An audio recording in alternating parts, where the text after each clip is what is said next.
কলকাতার দাদারা সবসময় আমাদের হুমকি ধামকি দেন। তারা আমাদের প্রতিবেশী হলেও তারা সবসময় আমাদের মাঝে একটি প্রভুত্ব বিস্তার করতে চায়, সবসময় আমাদেরকে একটি চাপে ফেলতে চায়।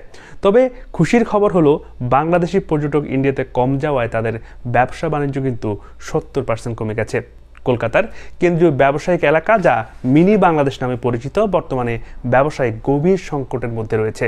বাংলাদেশের পর্যটকদের সংখ্যা ব্যাপকভাবে কমে যাওয়ায় কলকাতার হোটেল এবং দোকানগুলোর ব্যবসা বিপর্যয়ের মুখে।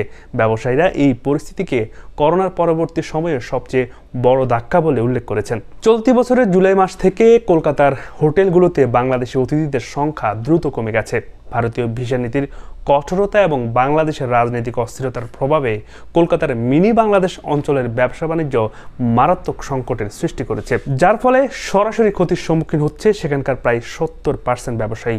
এতে কি বোঝা গেল? আপনারা যেমন আমাদের উপর